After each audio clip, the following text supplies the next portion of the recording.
Hello students, welcome to Parivartan Physics. So this is the second video in the series of KCET PYQs videos. First video was also on electric charges and fields only, and the second video is also on electric charges and field. So electric charges and field mele ಎರಡು videos ಆಗ್ತಾವ್ರಿ. First one and this is the second one. This last video ನಮಗೆ electric charges and field mele. So next video will be on KCET PYQs on the chapter electric potential and capacitance, right? So ಈ series ನಮಗೆ continue ಆಗ್ತದ್ರಿ up till your KCET exam. Okay. Well, so let us begin this video today. Okay, so we'll go for the question. So question ಏನದ ನೋಡ್ರಿ. The question is, they have said that an electric dipole is kept in a non-uniform electric field.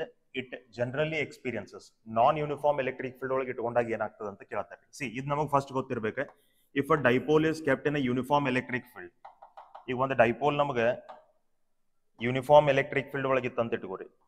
If a dipole is in uniform electric field ಒಳಗೆ ಇಟ್ಕೊಂಡಾಗ್ರಿ only torque will be acting. ಅಂದ್ರೆ torque ನಮಗೆ non zero torque act ಆಗ್ತಿರ್ತೈತಿ uniform electric field ಒಳಗೆ. Non zero torque, but net force acting on the torque will be zero. Uniform electric field ಒಳಗೆ torque zero ಇರಂಗಿಲ್ಲ, torque will be acting, ಆಮೇಲೆ net force ನಮಗೆ zero ಇರ್ತೈತಿ. Non uniform electric field ಒಳಗೆ ಏನಾಗ್ತದಪ್ಪ ಅಂತಂದ್ರೆ there will be torque also and there will be net force also. ಅಲ್ಲಿ ನಮಗೆ torque act ಆಗ್ತಿರ್ತದ್ರಿ, ಆಮೇಲೆ ನೆಟ್ ಫೋರ್ಸ್ ಕೂಡ ನಮಗೆ ಆಕ್ಟ್ ಆಗ್ತಿರ್ತದ್ರಿ. ನೆಟ್ ಫೋರ್ಸ್ ನಮಗಲ್ಲೇ ಜೀರೋ ಇರಂಗಿಲ್ಲ. Both will be acting in non uniform electric field, right. ಇಲ್ಲೇ ಓನ್ಲಿ ಟಾರ್ಕ್ ಆಕ್ಟ್ ಆಗ್ತದ್ರಿ, ಫೋರ್ಸ್ ಇರದೇ ಇರೋದ್ರಿಂದ ಇಲ್ಲಿ ಓನ್ಲಿ ನಮಗೆ ರೋಟೇಷನಲ್ ಮೋಷನ್ ಮಾತ್ರ ಕಾಣಿಸ್ತದೆ. We will only observe the rotational motion. ಇಲ್ಲೇ torque as well as force ಎರಡೂ ಆಕ್ಟ್ ಆಗ್ತಿರೋದ್ರಿಂದ torque is also acting, force is also acting. Because of that reason here we can observe rotational motion plus linear motion. ಅಂದ್ರೆ ನಮಗೆ rotate ಆಗ್ತಿರ್ತದ್ರಿ, ಒಂದು point ಇಂದ ಇನ್ನೊಂದು ಪಾಯಿಂಟ್ ಡೈಪೋಲ್ ಮೂವ್ ಆಗ್ತಿರ್ತದ್ರಿ, right. So that is all about this concept. ಇದ್ರ ಬಗ್ಗೆ ನಾವು ಆಲ್ರೆಡಿ ಒಂದು ವಿಡಿಯೋ ಒಳಗೆ ಡಿಸ್ಕಸ್ ಮಾಡ್ಕೊಂಡಿದೀವಿ, ಎಲೆಕ್ಟ್ರಿಕ್ ಚಾರ್ಜಸ್ ಅಂಡ್ ಫೀಲ್ಡ್ಸ್ ಅದ ಸೀರೀಸ್ ಒಳಗೆ, right. You can observe that, you can know that concept there in that video. So which option will be correct? C, a torque but not a force and a torque, right. ಎರಡೂ ನಮಗೆ act ಆಗ್ತಿರ್ತಾವ್ರಿ, a force and torque. So this is the correct option, right. ಇದು KCET 2019 question ಅದ.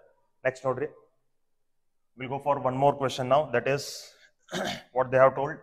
A certain charge 2q is divided at first into two parts, q1 and q2. Later the charges are placed at a certain distance. If the force of interaction between two charges is maximum, then q by q1 equal to. ನೋಡ್ರಿ ಏನ್ ಕೇಳ್ತಾರೆ, ನಮಗೆ force maximum ಅದ ಅಂತ ಹೇಳ್ತಾರೆ. Force is maximum ಅಂತ ಹೇಳ್ತಾರೆ. ನೋಡ್ರಿ ಫೋರ್ಸ್ ಯಾವಾಗ ಮ್ಯಾಕ್ಸಿಮಮ್ ಇರ್ತೈತಿ ತಿಳ್ಕೊರಿ. ಫಸ್ಟ್ ಈಗ ನಮಗೆ ಎರಡು ಚಾರ್ಜಸ್ ಅದಾವ ಅಂತ ಇಟ್ಕೋರಿ, q1 and q2 ಅಂತ ಎರಡು ಚಾರ್ಜಸ್ ಅದಾವ. Force between these two charges will be maximum only when q1 and q2 both are equal. ಎರಡೂ ಚಾರ್ಜಸ್ ನಮಗೆ ಈಕ್ವಲ್ ಇದ್ದಾಗ ಮಾತ್ರ ಅವೆರಡು ನಡುವಿನ ಫೋರ್ಸ್ ನಮಗೆ ಮ್ಯಾಕ್ಸಿಮಮ್ ಇರ್ತದ್ರಿ. ಈಗ ಸಪೋಸ್ ನಮಗೆ q1 q ಅಂತ ಹೇಳಿತ್ತಪ್ಪ ಅಂದ್ರೆ q2 q ಅಂತ ಹೇಳಿ ಇರಬೇಕು. q1 ನಮಗೆ q/2 ಅಂತ ಇತ್ತಪ್ಪ ಅಂದ್ರೆ q2 ನಮಗೆ q/2 ಇರಬೇಕು. q1 ನಮಗೆ q/4 ಇತ್ತಪ್ಪ ಅಂದ್ರೆ q2 ನಮಗೆ q/4 ಇರಬೇಕು, right.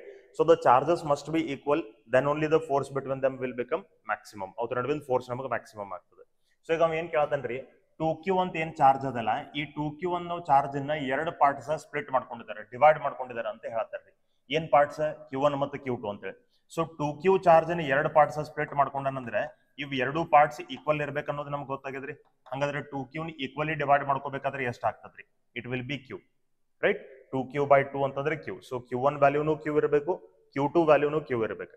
So q1 q plus q ಅಂತಂದ್ರೆ ನಮಗೆ 2q ಆಗ್ತದೆ. ಈಗ ನಮಗೆ ಅವ್ರು ಏನ್ ಕೇಳ್ತಾರೆ, q/q1 ರೇಷಿಯೋ ಕೇಳ್ತಾರೆ ನಮ್ಗೆ, q/q1. ಸೊ q/q1 ರೇಷಿಯೋ ಅಂತಂದ್ರೆ q divided by q1 ratio ಅಂತಂದ್ರೆ, see, q divided by q1 value ಎಷ್ಟು ಅದ್ರಿ? q1 ವ್ಯಾಲ್ಯೂ ನಮಗೆ ಎಷ್ಟು ಬಂತ? It is q only. So q ಹೋಯ್ತಪ್ಪ ಅಂತಂದ್ರೆ ನಮ್ಗೆ ಎಷ್ಟು ಬಂತ ratio? Ratio is 1:1. So 1:1 ratio ಅಂತಂದ್ರೆ ನಮಗೆ ಯಾವ ಆಪ್ಷನ್ ಕರೆಕ್ಟ್ ಆಗ್ಬೇಕು? Which option will be correct? Option A will be the right option. Clear? So ಇತರದ ರೇಷಿಯೋ ನಮಗೆ 1 ಆಗ್ತದೆ. ಸೊ ಇಲ್ಲೇ ಈ ಕ್ವೆಶ್ಚನ್ ನಮಗೆ ಕಾನ್ಸೆಪ್ಟ್ ಏನ್ ಗೊತ್ತಿರಬೇಕಂದ್ರೆ ಫೋರ್ಸ್ ಮ್ಯಾಕ್ಸಿಮಮ್ ಇರಲಿಕ್ಕೆ ಎರಡು ಚಾರ್ಜಸ್ ನಮಗೆ ಈಕ್ವಲ್ ಇರಬೇಕು. That is the concept of this question, right. Okay, let us move to the next question. Okay, ಇಲ್ಲೇ ನೋಡ್ರಿ, the force of repulsion between two identical positive charges when kept with a separation r in air is f. ಮೊದಲು ನಮಗೆ force ಅದ್ರ ನಡುವೆ f ಅದ, distance r ಅದ. Half the gap between, ನೋಡ್ರಿ ಎಷ್ಟು ಗ್ಯಾಪ್ ಅದ್ರ ನಡುವೆ ಫಿಲ್ ಅಪ್ ಮಾಡ್ಕೊಂಡಿದ್ದಾರೆ. Half the gap between the two charges is filled by a dielectric slab of dielectric constant 4. right? Then the new force of repulsion between those two charges will become. ಈಗ ನೋಡ್ರಿ, ಈಗ ಮೊದಲ ಇವು ಎರಡು charges ನಮಗೆ air ಒಳಗದಾವ್ರಿ, they are in air, right? So ಆ charges ನಾನು Q1 and Q2 ಅಂತ ತಗೋತೀನಿ. ಅವ್ರ ನಡುವು ಡಿಸ್ಟೆನ್ಸ್ ನಮಗೆ R ಅಂತ ಹೇಳಿದೆ. ಈಗ ಫೋರ್ಸ್ ಎಷ್ಟದ ಅಂತ ಹೇಳಿದಾರೆ ಅವ್ರೆ, F ಅದ ಅಂತ ಹೇಳಿದಾರೆ, ಕರೆಕ್ಟ್? ಆಮೇಲೆ ಏನ್ ಮಾಡ್ಕೊಂಡಿದಾರ್ರಿ, the distance between the two charges ಏನಿತ್ತಲ್ಲ, ಇದು Q1 ಇದು Q2 ಆಸ್ ಇಟ್ ಇಸ್ ಇರ್ಲಿ, ಅಂದ್ರೆ ಇದು R ಡಿಸ್ಟೆನ್ಸ್ ಏನಿತ್ತಲ್ಲ, R/2 ಡಿಸ್ಟೆನ್ಸ್ ಒಳಗೆ ಒಂದು ಡೈಎಲೆಕ್ಟ್ರಿಕ್ ಸಬ್ಸ್ಟಿಟ್ಯೂಟ್ ಮಾಡ್ಕೊಂಡಿದ್ದಾರೆ, ರೈಟ್? R/2 ಡಿಸ್ಟೆನ್ಸ್ ಒಳಗೆ ನಮ್ಗೆ ಒಂದು ಡೈಎಲೆಕ್ಟ್ರಿಕ್ ಸಬ್ಸ್ಟಿಟ್ಯೂಟ್ ಮಾಡ್ಕೊಂಡಿದ್ದಾರೆ. ಆ ಡೈಎಲೆಕ್ಟ್ರಿಕ್ ಕಾನ್ಸ್ಟೆಂಟ್ ಎಷ್ಟದಪ್ಪ ಅಂದ್ರೆ 4 ಅಂತ ಹೇಳಿದ್ರಿ, ಕರೆಕ್ಟ್? ಈ ಕಡೆ R/2 ಡಿಸ್ಟೆನ್ಸ್ ಏನದಲ್ಲ, ಇದು ನಮಗೆ ಏರ್ ಅದೇ, this is air only. Half distance ನಮಗೆ ಏರ್ ಅದೇ ರೀ, ಹಾಫ್ ಡಿಸ್ಟೆನ್ಸ್ ಮಾತ್ರ ನಮಗೊಂದು ಡೈಎಲೆಕ್ಟ್ರಿಕ್ ಅದ, ಕರೆಕ್ಟ್? ಓಕೆ, ಸೊ ಈಗ ಇಲ್ಲಿ ಫೋರ್ಸ್ ನಮಗೆ ಎಫ್, ಹಾಗಾದ್ರೆ ಇದು ಹೊಸ ಫೋರ್ಸ್ ನಮಗೆ ಎಷ್ಟು ಆಗಬೇಕು ಅಂತ ಕೇಳ್ತಾರೆ. How much will be the new force? ಈಗ ನೋಡ್ರಿ, here they have not changed the charges, ಅವ್ರು ನಮಗೆ ಚಾರ್ಜಸ್ ಗಳನ್ನು ಚೇಂಜ್ ಮಾಡಿಲ್ಲ, ರೈಟ್? ಆಮೇಲೆ ಮೀಡಿಯಂ ಚೇಂಜ್ ಮಾಡ್ಕೊಂಡಿದ್ದಾರೆ, ಡಿಸ್ಟೆನ್ಸ್ ಚೇಂಜ್ ಮಾಡ್ಕೊಂಡು, ಡಿಸ್ಟೆನ್ಸ್ ಎಷ್ಟಿತ್ತ ಅಷ್ಟ ಅದ, ಬಟ್ ಮೀಡಿಯಂ ಸಪರೇಟ್ ಮಾಡ್ಕೊಂಡಿರೋದ್ರಿಂದ ಡಿಸ್ಟೆನ್ಸ್ ಕೂಡ ನಮಗೆ ವೇರಿ ಆಗ್ತದ್ರಿ, ರೈಟ್? ಇದ್ರ ಬಗ್ಗೆ ನಾವು ಆಲ್ರೆಡಿ ಡಿಸ್ಕಸ್ ಮಾಡ್ಕೊಂಡಿದೀವಿ. ಸಿ, ಈಗ ಇದಕ್ಕೆ ರಿಲೇಟೆಡ್ ನಿಮಗೆ ಏನ್ ಸಿನಾಪ್ಸಸ್ ಬೇಕಾ, ಕಾನ್ಸೆಪ್ಟ್ಸ್ ಬೇಕಲ್ಲ, ಅವೆಲ್ಲಾನು ನೀವು NEET and KCET electric charges and field ಅಂತ ಏನ್ ಪ್ಲೇ ಲಿಸ್ಟ್ ಅದ, ಆ ಪ್ಲೇ ಲಿಸ್ಟ್ ಒಳಗೆ ಇರುವಂತ ಕಂಪ್ಲೀಟ್ ಈ ಚಾಪ್ಟರ್ ವಿಡಿಯೋಸ್ ಏನದಾವ್ರಿ, ಅದ್ರೊಳಗೆ ಎಲ್ಲಾನು ನಿಮಗೆ ಕಾನ್ಸೆಪ್ಟ್ಸ್ ಕಂಪ್ಲೀಟ್ ಡೀಟೇಲ್ ಆಗಿ ಸಿಗ್ತಾವ್ರಿ, ರೈಟ್? ಸೊ ನೀವು ಕಾನ್ಸೆಪ್ಟ್ಸ್ ಬೇಕಾದ್ರೆ ಅವ ವಿಡಿಯೋಸ್ ಗಳನ್ನ ನೀವು ನೋಡ್ರಿ, ಅದ್ರೊಳಗೆ ನಿಮ್ಗೆ ಎಲ್ಲಾನು ಸಿಗ್ತದ್ರಿ. Everything you want for NEET as well as KCET to the depth you will get it there, right? ಇಲ್ಲೇ ನಾ ಬರೀ KCET PYQs ಗಳನ್ನ ಸಾಲ್ವ್ ಮಾಡ್ಕೊಂತ ಹೋಗ್ತಿರ್ತೀನಿ ಅಷ್ಟೇ, ರೈಟ್? ಅದ್ರದ್ದು ನಾಲೆಜ್ ನಿಮಗೆ ಬೇಕಾದ್ರೆ ನಾ ಈಗ ಲಿಂಕ್ ಕೊಡ್ತಿರ್ತೇನೆ ರೀ, ರೈಟ್? ನಿಮ್ಗೆ ಅಲ್ಲಿ ಐ ಬಟನ್ ಮೇಲೆ ಫ್ಲಾಶ್ ಆಗ್ತಿರ್ತದ, you can watch it there. Okay, ಈಗ ನೋಡ್ರಿ, ಈಗ ನಮಗೆ ಫೋರ್ಸ್ ಏರ್ ಒಳಗಿದ್ದಾಗ ನಾ ಫೋರ್ಸ್ ಅನ್ನು ಬರಿತೀನಿ K/Q1 × Q2 divided by R² ಅಂತ ನಾ ಬರಿತೀನಿ. ನೋಡ್ರಿ, ಈಗ ಈ ಸಿಚುವೇಶನ್ ಮತ್ತೆ ಈ ಸಿಚುವೇಶನ್ ಏನ್ ಡಿಫ್ರೆನ್ಸ್ ಅದ? ಡಿಫ್ರೆನ್ಸ್ ಏನದ ಅಂದ್ರೆ, ಇಲ್ಲಿ ಎರಡು ಚಾರ್ಜಸ್ ನಡು ಕಂಪ್ಲೀಟ್ಲಿ ಏರ್ ಅದ, ಇಲ್ಲಿ ಎರಡು ಚಾರ್ಜಸ್ ನಡು ಹಾಫ್ ಡಿಸ್ಟೆನ್ಸ್ ಒಳಗೆ ನಮಗೊಂದು ಡೈಎಲೆಕ್ಟ್ರಿಕ್ ಅದ, ಇನ್ ಹಾಫ್ ಡಿಸ್ಟೆನ್ಸ್ ಒಳಗೆ ನಮಗೆ ಏರ್ ಅದ.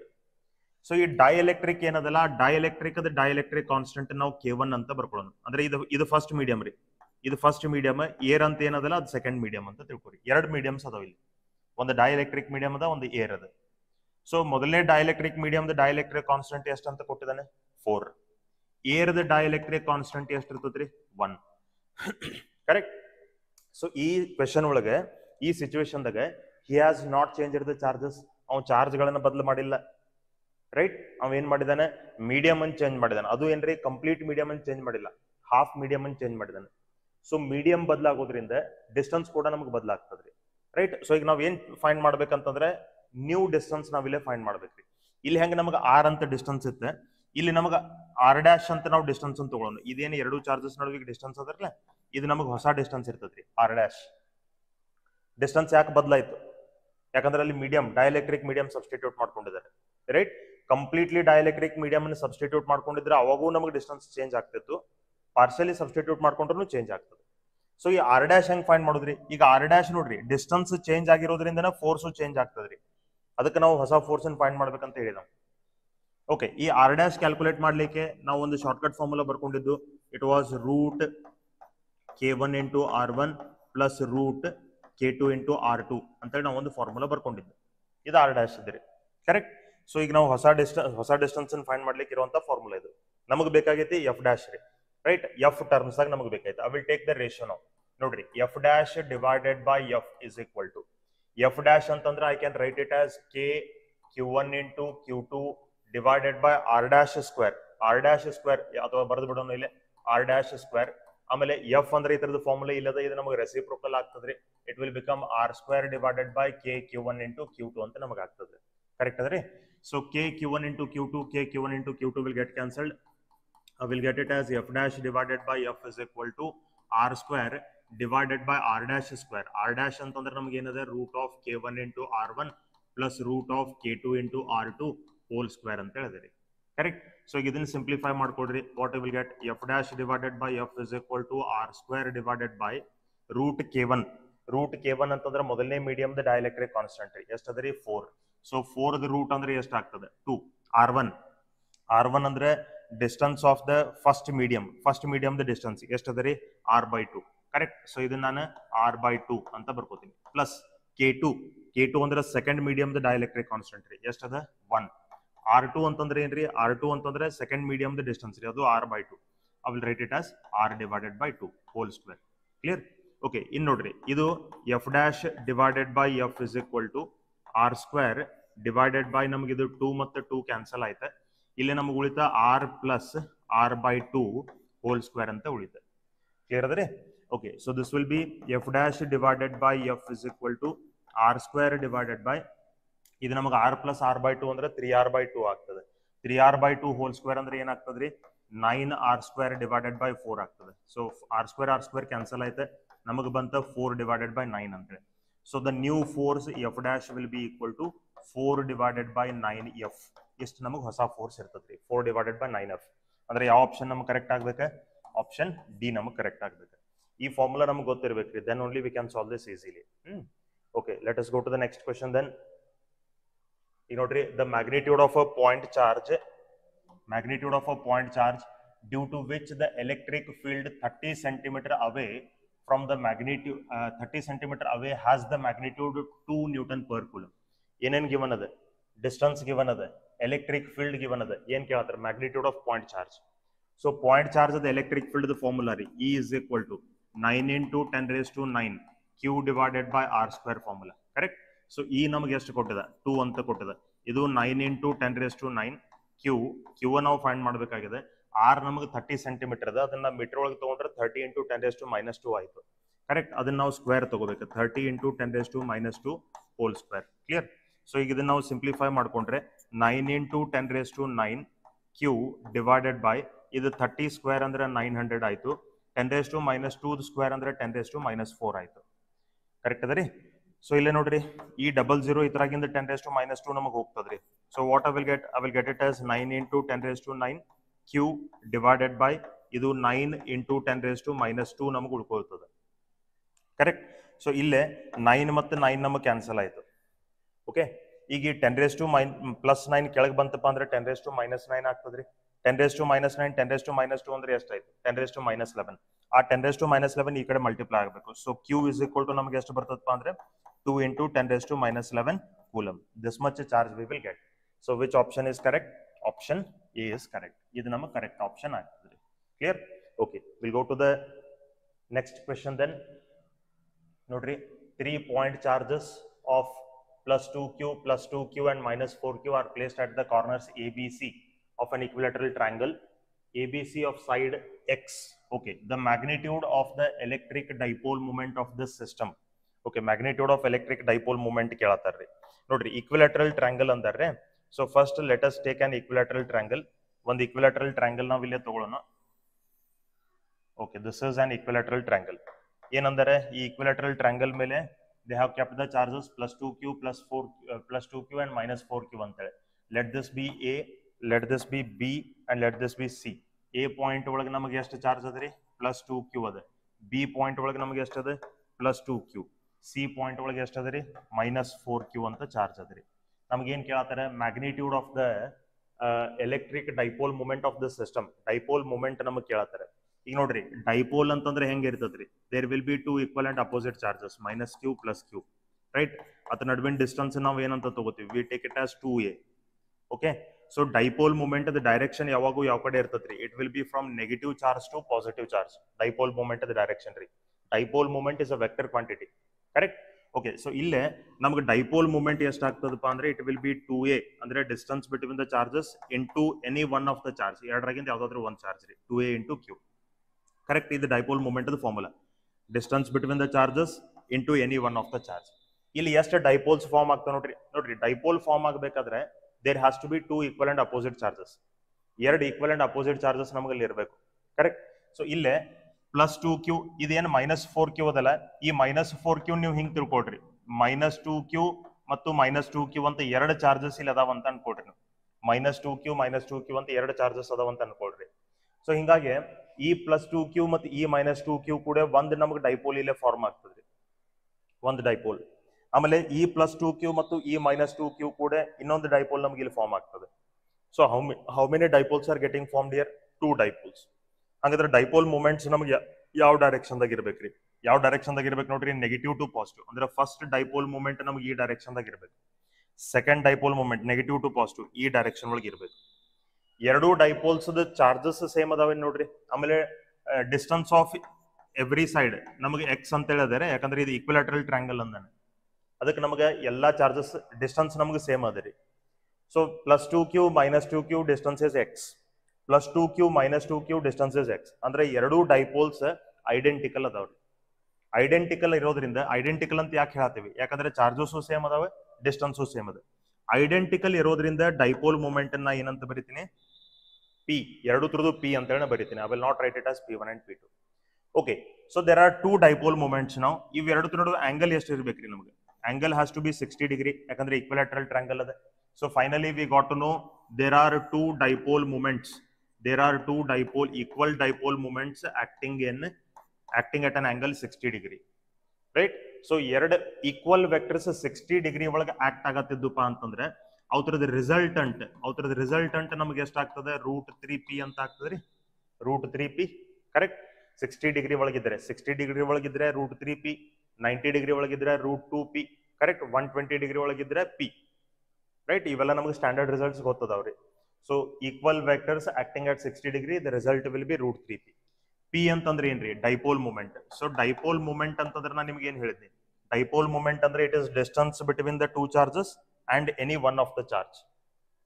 So distance between the charges ನಮ್ಗೆ ಇಲ್ಲಿ ಎಷ್ಟದ, ಎಕ್ಸ್ ಅಂತ ಹೇಳಿದ್ರಿ, right, into charge any one of the charge 2q - 2q. So 2q ಅಂತ ನೀವು ಚಾರ್ಜ್ ಅಂತ ತಗೋಬಹುದು. So this much will be the resultant dipole moment. ಎಷ್ಟು ನಮಗೆ ರಿಸಲ್ಟೆಂಟ್ ಡೈಪೋಲ್ ಮೂಮೆಂಟ್ ಇರಬೇಕು. Then which is the correct option? See, it is 2√3qx. Andre option A is the right option. Clear? Okay, we'll go to the next question then. So next question ಏನದ ನೋಡ್ರಿ, 4 × 10⁻10 electrons are removed from a neutral metal sphere of diameter 20 cm. ಎಷ್ಟು electrons ಅನ್ನು ಒಂದು metal ದಾಗಿನ ತೆಗೆದಾರೆ, placed in air. The magnitude of the electric field at a distance of 20 cm from its center is. Okay, ಏನ್ ಮಾಡಿದಾರೆ, ಒಂದು spear ಅದರಿ, ಆ spear ದಾಗಿಂದ ಇಷ್ಟು ಎಲೆಕ್ಟ್ರಾನ್ಸ್ ಅನ್ನು ತೆಗೆದಾರ್ರಿ. ಸೊ ಇಷ್ಟು ಎಲೆಕ್ಟ್ರಾನ್ಸ್ ಅನ್ನು ತೆಗೆದ್ರು ಅಂದ್ರೆ ಆ ಸ್ಪಿಯರ್ಗೆ ಯಾವ ಚಾರ್ಜ್ ಸಿಗ್ತದೆ, ಪಾಸಿಟಿವ್ ಚಾರ್ಜ್ ಸಿಗ್ತದೆ, ರೈಟ್. ಈಗ ಆ ಸ್ಪಿಯರ್ಗೆ ಏನ್ ನಮಗೆ ಚಾರ್ಜ್ ಸಿಗ್ತದಲ್ಲ, ಫಸ್ಟ್ ಆ ಚಾರ್ಜ್ ನಾವು ಐಡೆಂಟಿಫೈ ಮಾಡ್ಕೋಬೇಕು. ಆ ಚಾರ್ಜ್ ಸೆಂಟರ್ದಿಂದ ನಮಗೆ 20 ಸೆಂಟಿಮೀಟರ್ ಡಿಸ್ಟೆನ್ಸ್ ಒಳಗೆ ಎಷ್ಟು ಎಲೆಕ್ಟ್ರಿಕ್ ಫೀಲ್ಡ್ ಅದ ಅಂತ ಕೇಳತಾನೆ. How much is the electric field ಅಂತ ಕೇಳತಾನೆ. That is what we have to find here. So first thing we should know what is the charge on this sphere. So ಈ sphere ಮೇಗಿನ charge ನಮಗೆ ಬೇಕು. ಈ ಸ್ಪಿಯರ್ ಮೇಗಿನ charge ಅನ್ನ ಏನಂತ ಬರಿಬಹುದು, I can write it as n × e. ಎಷ್ಟು ನಂಬರ್ ಆಫ್ ಎಲೆಕ್ಟ್ರಾನ್ಸ್ ಅಂತ ತೆಗೆದಾರ, 4 × 10⁻10. ಅದನ್ನ ಇಲ್ಲೇ ತಗೊಳ್ರಿ. e ಅಂದ್ರೆ charge of electron. Clear? Okay, so ನಮಗೆ ಎಲೆಕ್ಟ್ರಿಕ್ ಫೀಲ್ಡ್ ಬೇಕು ನೋಡ್ರಿ. ಸ್ಪಿಯರ್ದ ಎಲೆಕ್ಟ್ರಿಕ್ ಫೀಲ್ಡ್ ಪಾಯಿಂಟ್ ನಮಗೆ ಔಟ್ಸೈಡ್ ದ ಸ್ಪಿಯರ್ ಇತ್ತಪ್ಪ ಅಂದ್ರೆ you have to consider the sphere as a point charge only. ಅದನ್ನೊಂದು ಪಾಯಿಂಟ್ ಚಾರ್ಜ್ ಅಂತ ಹೇಳಿ ತಿಳ್ಕೊಬೇಕು ನಾವು. ಯಾವಾಗ ನಮಗೆ ಕೊಟ್ಟಂತ ಪಾಯಿಂಟ್ ಸ್ಪಿಯರ್ ಬಿಟ್ಟು ಹೊರಗಡೆ ಇತ್ತಪ್ಪ ಅಂತಂದ್ರೆ you should take it as a point charge only. So ಈಗ ಪಾಯಿಂಟ್ ಚಾರ್ಜ್ ಫಾರ್ಮುಲಾ ನಮ್ಗೆ ಏನಾಗ್ತದೆ, 9 × 10⁻9 q ಡಿವೈಡೆಡ್ ಬೈ r² ಅಂತ ನಮಗೆ ಫಾರ್ಮುಲಾ ಆಗ್ತದ್ರಿ. So this will be 9 × 10⁻9 q ಅಂದ್ರೆ ನಾ ಅದನ್ನ n × e ಅಂತ ತಗೋತೀನಿ, ಡಿವೈಡೆಡ್ ಬೈ r² ಅಂತ ನಾ ಬರೀತೀನಿ. ಕರೆಕ್ಟ್ ಅದರಿ? ಓಕೆ, ಇನ್ ನೆಕ್ಸ್ಟ್ ನೋಡ್ರಿ, 9 × 10⁻9 n ಅಂತಂದ್ರೆ ನಮಗೆ ಎಷ್ಟು ಎಲೆಕ್ಟ್ರಾನ್ಸ್ ತೆಗೆದಾರ್ರಿ, 4 × 10⁻10. These many electrons they have removed. Into e ಅಂತಂದ್ರೆ ಚಾರ್ಜ್ ಆಫ್ ಎಲೆಕ್ಟ್ರಾನ್ ರೀ, that will be 1.6 × 10⁻⁻19 divided by r². ಅಂತಂದ್ರೆ ಡಿಸ್ಟೆನ್ಸ್ ನೋಡ್ರಿ, ಡಿಸ್ಟೆನ್ಸ್ ಎಷ್ಟು ಅಂದ್ರೆ diameter of the, okay diameter ಬಿಡ್ರಿ, ಇಲ್ಲದ ಡಿಸ್ಟೆನ್ಸ್ ನಮಗೆ 20 ಸೆಂಟಿಮೀಟರ್. ಅದನ್ನ ಮೀಟರ್ ಒಳಗೆ ಬರ್ಕೋರಿ, 20 × 10⁻2 ಹೋಲ್ ಸ್ಕ್ವೇರ್ ಅಂತ ನಾ ಬರೀತೀನಿ. Clear? Okay, next let us write it here. ಇಲ್ಲೇ ನಾವು ಸಿಂಪ್ಲಿಫೈ ಮಾಡ್ಕೊಳ್ಳೋಣ. How much we will get?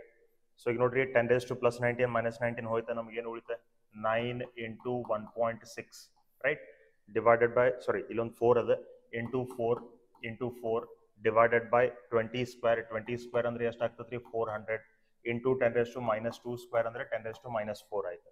Correct? ಇದು ನಮಗೆ ಏನಾಗಬೇಕು, 4 1s 400 correct.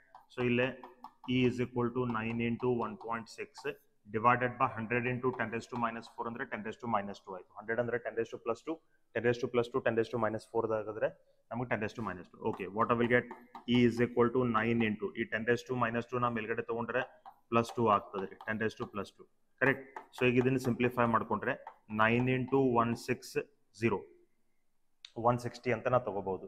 So how much I will get, ಈಗ ನೋಡ್ರಿ 9 into 16 ಅಂತಂದ್ರೆ ಅದು 144, ಇದು 0. ಸೊ 144 into 1440 ನ್ಯೂಟನ್ ಪರ್ ಕೂಲಮ್. ಇಷ್ಟು ಎಲೆಕ್ಟ್ರಿಕ್ ಫೀಲ್ಡ್ ನಮಗೆ ಅಲ್ಲಿ ಬರ್ಬೇಕು. Then which option is correct? Option D ನಮಗೆ ಕರೆಕ್ಟ್ ಆಗ್ತದೆ ರೀ. Clear? Okay, let us go to the next question then.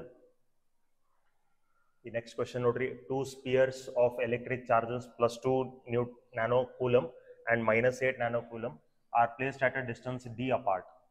If they are allowed to touch each other, what is the new distance between them to get a repulsive force of same magnitude as before? ನಮಗೆ same force ಉಳಿಬೇಕಂತ ಹೇಳ್ತಾನೆ. Right, ಇದು ನೋಡ್ರಿ conduction ಮ್ಯಾಗ ನಮಗೆ question ಅದ. Conduction ಮೇಲೆ ಮೊದಲು ಏನ್ ಚಾರ್ಜಸ್ ಅದಾವ, ಆ ಚಾರ್ಜಸ್ ನಮ್ಗೆ ಎಷ್ಟು ಅದಾವಪ್ಪ ಅಂದ್ರೆ 2 ನ್ಯಾನೋ ಕೂಲಮ್ ಮತ್ತು -8 ನ್ಯಾನೋ ಕೂಲಮ್ ಚಾರ್ಜಸ್ ನಮ್ಗೆ ಅದಾವ್ರಿ. ಕರೆಕ್ಟ್. ಅವ್ರ ನಡುವೆ ಡಿಸ್ಟೆನ್ಸ್ ನಮ್ಗೆ ಎಷ್ಟು ಅದ? ಡಿ ಅಂತೇಳಿ ನಮ್ಗೆ ಡಿಸ್ಟೆನ್ಸ್ ಅದ. Distance between them is D. Next ನೋಡ್ರಿ, if they are touched each other, ಅವು ಒಂದಕ್ಕೊಂದು ಟಚ್ ಮಾಡ್ರಿ ಅಂದ್ರೆ what will be the new distance between them to get the same repulsive force ಅನ್ನತಾನ. ಈಗ ಇಲ್ಲಿ ತಿಳ್ಕೊರಿ, ಈ Q1 ಮತ್ತು Q2 ಏನದಾವಲ್ಲ ಇವು ಡಿ ಡಿಸ್ಟೆನ್ಸ್ ಒಳಗದಾವ, Q1 ಮತ್ತು Q2. ಈಗ ಇವ್ರ ನಡುವೆ ಫೋರ್ಸ್ ನಮ್ಗೆ ಎಫ್ ಅಂತ ಇರ್ಲಿ.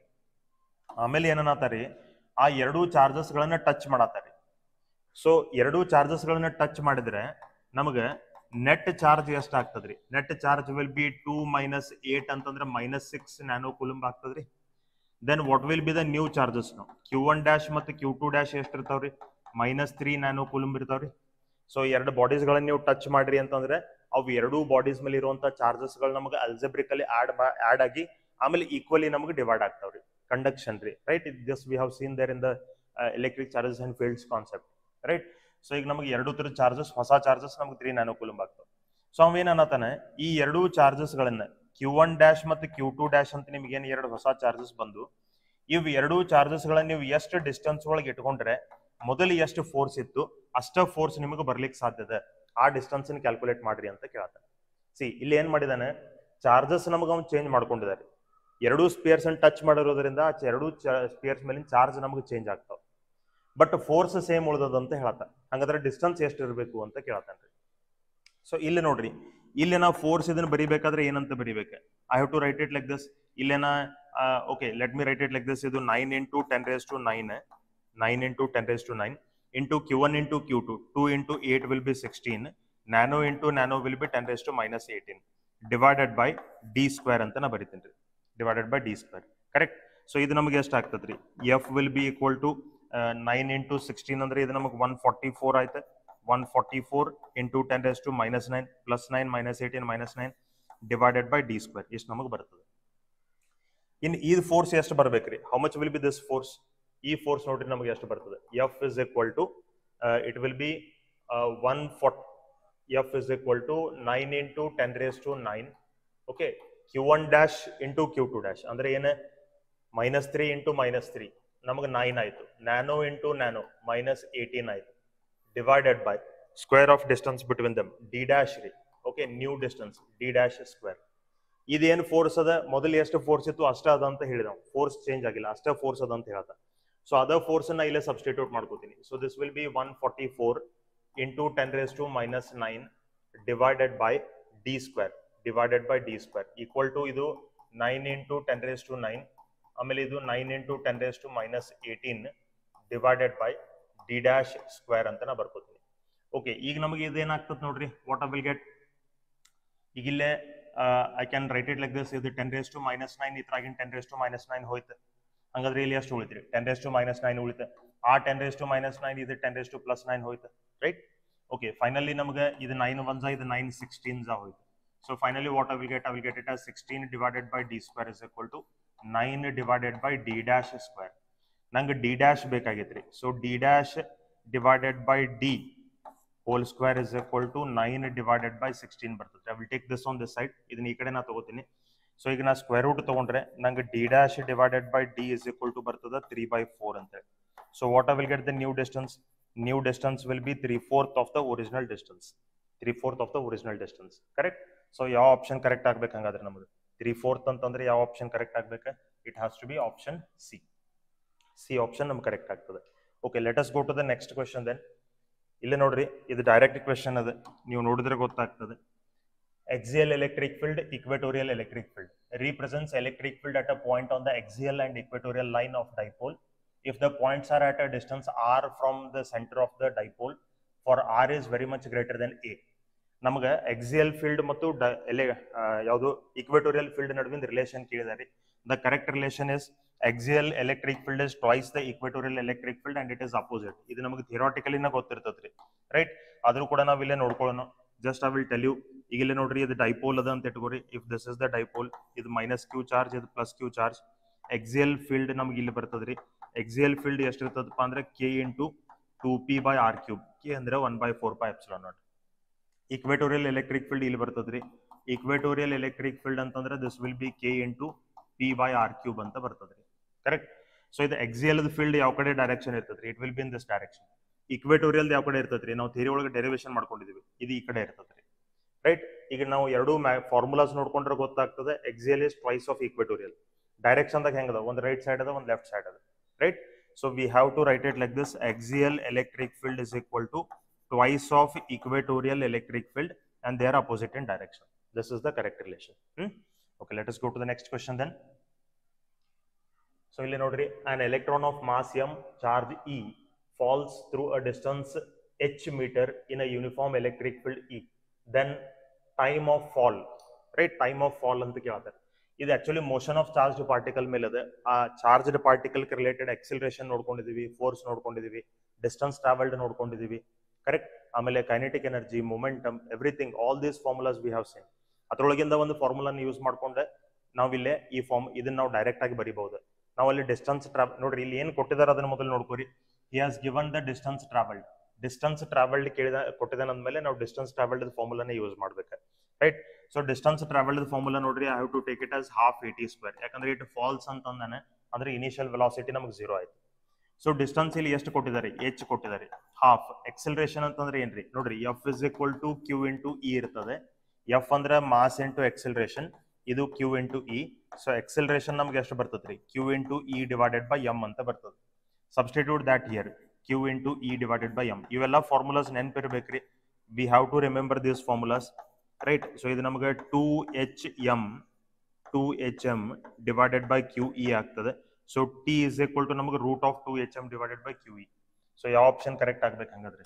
Root of 2hm divided by QE ಅಂತಂದ್ರೆ option A will be the right option. Let us go to the next question then. Okay, next ನೋಡ್ರಿ, two spheres carrying charges +6 microcoulomb and +9 microcoulomb separated by distance d experience a force F when a charge of -3 coulomb is given to both the spheres and kept at the same distance as before. The new force of repulsion. ನೋಡ್ರಿ, ಇದು ಮತ್ತು ನಾವು ಆಗಲೇ ಏನು conduction ಮೇಲೆ calculate ಮಾಡ್ಕೊಂಡ್ವಿ, question solve ಮಾಡಿದ್ವಿ, ಹೆಚ್ಚು ಕಮ್ಮಿ ಅದೇ ತರ ಅದ ರೀ. ಸೊ ತಿಳ್ಕೊರಿ, ಫಸ್ಟ್ ನಮಗೆ ಇದು ನೀವು ಸಾಲ್ವ್ ಮಾಡಿರಿ, ನಾ ಜಸ್ಟ್ ನಿಮ್ಗೆ ಸಿಚುವೇಶನ್ ಅರ್ಥ ಮಾಡಿ ಕೊಡಿಸ್ತೀನಿ. ಓಕೆ, ಇದು 6 ಮೈಕ್ರೋಕೂಲಮ್, ಆಮೇಲೆ ಇದು ನಮಗೆ +9 ಮೈಕ್ರೋಕೂಲಮ್ ಅಂತ ಹೇಳಿದೆ ರೀ, ಕರೆಕ್ಟ್? ಇಷ್ಟು ನಮಗೆ ಚಾರ್ಜಸ್ ಅದಾವ ಮೊದಲಿಗೆ. ಅದ್ರ ನಡುವೆ ಡಿಸ್ಟೆನ್ಸ್ ನಮ್ಗೆ ಎಷ್ಟು ಅದಪ್ಪ ಅಂದ್ರೆ ಡಿ ಅಂತ ಡಿಸ್ಟೆನ್ಸ್ ಅದ. ಈಗ ಫೋರ್ಸ್ ಎಷ್ಟು ಅದಪ್ಪ ಅಂದ್ರೆ F, correct? This much force we are having. Second situation ದಾಗ ಅವ್ ಏನಂತಾರೆ? -3 ಕೂಲಂಬ್ ಚಾರ್ಜ್ ನೀವು ಎರಡದಕ್ಕೂ ಆಡ್ ಮಾಡಿದಾನೆ. ಎರಡದಕ್ಕೂ -3 ಕೂಲಂಬ್ ಚಾರ್ಜ್ ಆಡ್ ಮಾಡಿದಂದ್ರೆ ಚಾರ್ಜಸ್ ನಮ್ಗೆ ಚೇಂಜ್ ಆಗ್ತಾವ್ರಿ. Q1 ಎಷ್ಟು ಆಗ್ತದೆ? +6 ಮೈಕ್ರೋಕೂಲಮ್ -3 ಮೈಕ್ರೋಕೂಲಮ್ ಅಂದ್ರೆ 3 ಮೈಕ್ರೋಕೂಲಮ್ ನಮ್ಗೆ ಆಗ್ತದೆ. Q2 ಡ್ಯಾಶ್ ನಮ್ಗೆ ಎಷ್ಟು ಆಗ್ತದ್ರಿ? +9 ಮೈಕ್ರೋಕೂಲಮ್ -3 ಮೈಕ್ರೋಕೂಲಮ್ ಇದಕ್ಕೆ ಆಡ್ ಮಾಡ್ಕೊಂಡ್ರೆ what I will get 6 microcoulomb, correct? ಅನಂತರ ಏನಂತಾನೆ? They are kept at same distance, ಅಂದ್ರೆ ಡಿಸ್ಟೆನ್ಸ್ ಮತ್ತೆ ನಮ್ಗೆ ಡಿ ಅಂತ ಹೇಳಿದೆ. ಸೊ ನ್ಯೂ ಫೋರ್ಸ್ ಎಷ್ಟು ಇರಬೇಕು ಅಂತ ಕೇಳ್ತಾವ, new force, correct? So charge change ಆಗೈತಿ, ಡಿಸ್ಟೆನ್ಸ್ ಸೇಮ್ ಅದ, ಫೋರ್ಸ್ ಕೇಳತಾನ್ರಿ. ಈಗ ಆಲ್ರೆಡಿ ಒಂದು ಕಂಡಕ್ಷನ್ ಮೇಲೆ ಕ್ವಶನ್ ನಾವು ಸಾಲ್ವ್ ಮಾಡಿದೀವಿ, ಅದ ಸೇಮ್ ಅದ. ಎಫ್ ಮತ್ತು ಎಫ್ ಡ್ಯಾಶ್ ನಡುವಿನ ರಿಲೇಷನ್ ಕೇಳಿದಾರೆ. So this one you try, ನೀವು ಇದನ್ನ ಟ್ರೈ ಮಾಡ್ರಿ, clear? Okay, will go to the next question. ನೋಡ್ರಿ, pick out the statement which is incorrect statement pick ಮಾಡ್ರಿ ಅಂತ ಹೇಳಿದ್ದಾರೆ. ಸೊ ಇನ್ಕರೆಕ್ಟ್ ಸ್ಟೇಟ್ಮೆಂಟ್ ಅಂದ್ರೆ ನೋಡ್ರಿ, the electric field lines form close loop. First ತಪ್ಪದ್ರಿ, ನಮಗೆ electric field lines close loop form ಆಗಂಗಿಲ್ಲ. ಯಾಕಂದ್ರೆ ಎಲೆಕ್ಟ್ರಿಕ್ ಫೀಲ್ಡ್ ಲೈನ್ಸ್ ಪಾಸಿಟಿವ್ ದಿಂದ ಸ್ಟಾರ್ಟ್ ಆಗ್ತಾವೆ, ನೆಗೆಟಿವ್ ಎಂಡ್ ಆಗ್ತಾವ್ರಿ. They will not return from negative to positive. ಯಾವ ರಿಟರ್ನ್ ಆಗ್ತಾವ? ಮ್ಯಾಗ್ನೆಟಿಕ್ ಫೀಲ್ಡ್ ಲೈನ್ಸ್ ರಿಟರ್ನ್ ಆಗ್ತಾವ್ರಿ. ಮ್ಯಾಗ್ನೆಟಿಕ್ ಫೀಲ್ಡ್ ಲೈನ್ಸ್ ನಮಗೆ ಕ್ಲೋಸ್ ಲೂಪ್ ಅನ್ನು ಫಾರ್ಮ್ ಮಾಡ್ತಾವೆ, but electric field lines close loop ಅನ್ನು ಫಾರ್ಮ್ ಮಾಡೋದಿಲ್ಲ. ಸೊ ಫಸ್ಟ್ ಆಪ್ಷನ್ ನಮಗೆ ತಪ್ಪು ಕೊಟ್ಟಿದ್ದಾರೆ, ಅಂದ್ರೆ ಏನ ಆ ಕಾನ್ಸೆಪ್ಟ್ ರಿಲೇಟೆಡ್ ಇದು ಸ್ಟೇಟ್ಮೆಂಟ್ ತಪ್ಪದ ರೀ, correct? So option 1 is correct. NEET ಮತ್ತು KCT ಒಳಗೆ ಒಂದೇ ಆಪ್ಷನ್ ಕರೆಕ್ಟ್ ಇರುವಂತ ಕ್ವಶನ್ ಇರ್ತಾವೆ. ಸೊ ನಿಮಗೆ ಒಂದು ಕರೆಕ್ಟ್ ಇತ್ತಪ್ಪ ಅಂದ್ರೆ ಮತ್ತೆ ಮುಂದಿನ ನೀವು ಚೆಕ್ ಮಾಡೋ ಅವಶ್ಯಕತೆ ಇಲ್ಲ. Will go to one more question. Okay, the angle between dipole moment and electric field at any point. Dipole moment ಮತ್ತು electric field at any point on equatorial plane ಕೇಳ್ತಾರೆ. ಸೊ ಈಗ ಡೈಪೋಲ್ ಮೂಮೆಂಟ್ ಮತ್ತು electric field at equatorial point, ಇದು dipole, ಇದು minus Q, ಇದು plus Q ಅಂತ ಇಟ್ಕೋರಿ. Dipole moment ಯಾವಾಗೂ ಯಾವ ಕಡೆ ಇರ್ತೈತ್ರಿ, negative to positive. So equatorial line ಅಂದ್ರೆ ಇದ್ರಿ, ಅಥವಾ ಇಕ್ವೆಟೋರಿಯಲ್ ಪ್ಲೇನ್ ಅಂದ್ರೆ ಇದು. ಇಕ್ವೆಟೋರಿಯಲ್ ಪ್ಲೇನ್ ಮ್ಯಾಗ ಎಲೆಕ್ಟ್ರಿಕ್ ಫೀಲ್ಡ್ ಯಾವ ಕಡೆ ಇರ್ತದೆ, ಆಗಳಿಂದ ನಾವು ಒಂದು ಕ್ವಶನ್ ನೋಡ್ಕೊಂಡಿದ್ವಿ, ಈ ಡೈರೆಕ್ಷನ್ ದಾಗ ಇರ್ತದೆ. So they are anti parallel to each other. ಒಂದು ರೈಟ್ ಸೈಡ್ ಅದ, ಒಂದು ಲೆಫ್ಟ್ ಸೈಡ್ ಅದ. ಸೊ ಅದ್ರ ನಡುವೆ ಆಂಗಲ್ ಎಷ್ಟು ಆಗಬೇಕು, angle between them has to be 180 degree, right. So will see one more question. Okay, ಇಲ್ಲಿ ನೋಡ್ರಿ, a spherical conductor of radius 2 cm is uniformly charged with 3 nanocoulomb. What is the electric field at a distance of 3 cm from the center of the sphere? Okay, 3 cm ನೋಡ್ರಿ, radius of the spear ನಮಗೆ ಎಷ್ಟು ಅದ, 2 cm. Distance ನಮಗೆ ಎಷ್ಟು ಕೊಟ್ಟಿದ, 3 cm. ಅಂದ್ರೆ point ನಮಗೆ ಎಲ್ಲಿ ಬಂತು, ಆ ಸ್ಪಿಯರ್ ಬಿಟ್ಟು ಹೊರಗಡೆ ಬಂತ್ರಿ, ರೈಟ್. ಇದು ನಮಗೆ 2 cm ಸ್ಪಿಯರ್ ಅದ, 3 cm ಅಂತಾರೆ ಇಲ್ಲಿಗೆ ಬಂತು ನಮಗೆ 3 cm. The point is here. ನೋಡ್ರಿ, ಪಾಯಿಂಟ್ ಹೊರಗಡೆ ಇತ್ತಂದ್ರೆ ಈ ಸ್ಪಿಯರ್ ನಾವು ಪಾಯಿಂಟ್ ಚಾರ್ಜ್ ಅಂತ ಹೇಳಿ ತಿಳ್ಕೋಬೇಕು. ಪಾಯಿಂಟ್ ಚಾರ್ಜ್ ಅದೇ ಎಲೆಕ್ಟ್ರಿಕ್ ಫೀಲ್ಡ್ ಫಾರ್ಮುಲಾ ನಾವು ಅಪ್ಲೈ ಮಾಡಬೇಕು. 9 × 10⁻⁹. What is the charge, 3 nanocoulomb. 3 × 10⁻⁹ divided by what is the distance, 3 cm. ಅದನ್ನ ಮೀಟರ್ ಒಳಗೆ ತಗೊಂಡು ಸ್ಕ್ವೇರ್ ಮಾಡ್ಕೊಂಡ್ರೆ ಅದು ನಮಗೆ ಎಷ್ಟು ಆಗ್ತದೆ, 9 × 10⁻⁴ ಆಗ್ತದೆ, ಕರೆಕ್ಟ್. ಸೊ ಇಲ್ಲೇ 9 ಮತ್ತು 9 ಕ್ಯಾನ್ಸಲ್ ಆಯ್ತು, +9 -9 ಕ್ಯಾನ್ಸಲ್ ಆಯ್ತು. ಇಲ್ಲಿ ನಮ್ಗೆ ಉಳಿತ ಏನಪ್ಪಾ ಅಂತಂದ್ರೆ 3 × 10⁻⁴ ಮೇಲ್ಗಡೆ ಬಂದ್ರೆ +4 ನಮಗೆ ಆಗ್ತದೆ. This much will be the electric field, right. Newton per coulomb ಅಥವಾ volt per metre. Which option is correct, option A ನಮಗೆ ಕರೆಕ್ಟ್ ಆಗ್ತದ್ರಿ, right. Okay, so okay, last ಇನ್ನೊಂದು ಕ್ವೆಶನ್ ಅದೇ, will see this one. Two equal and opposite charges of masses m1 and m2 are accelerated in a uniform electric field through same distance. What is the ratio of their acceleration if their ratio of masses is 0.5? ನೋಡ್ರಿ, masses the ratio ನಮಗೆ ಕೊಟ್ಟಿದ್ದಾನೆ. Ratio of masses of the charges he has given, it is 0.5. 0.5 ಅಂದ್ರೆ half ಅಂದಂಗ್ರಿ, 1/2. Mass ದ ratio ಕೊಟ್ಟಿದ್ದಾನೆ, acceleration ದ ratio ಕೇಳತ್ತಾನೆ. So acceleration ಮತ್ತು ಮಾಸಕ್ಕೆ ಏನ್ ರಿಲೇಷನ್ ಅದ, ಎಕ್ಸಲರೇಷನ್ ಅಂದ್ರೆ QE ಡಿವೈಡೆಡ್ ಬೈ m ರೀ, ರೈಟ್. ಸೊ ನಮಗೆ ಎಕ್ಸಲರೇಷನ್ ಮತ್ತು ಮಾಸ್ ನಡುವೆ ಏನ್ ರಿಲೇಷನ್ ಆಯ್ತು, inversely proportional.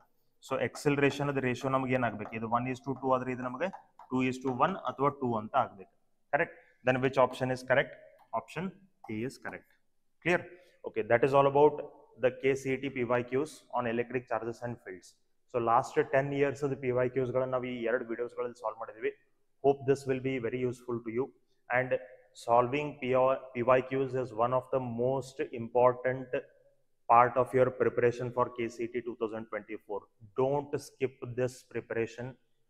I mean, don't skip solving the PYQs. You have to solve this, right? If any difficulties, please post in the comment box. Thank you so much for watching the channel and supporting the channel. Please keep supporting and watching the channel. Please keep sharing the channel if you like the content of this channel. Thank you so much for watching. See you again. ಆಮೇಲೆ ನೋಡ್ರಿ, next ವಿಡಿಯೋದಿಂದ ನಮಗೆ PYQs on electric potential and capacitance ನ start ಮಾಡ್ತೀನಿ. Clear. Okay, thank you so much.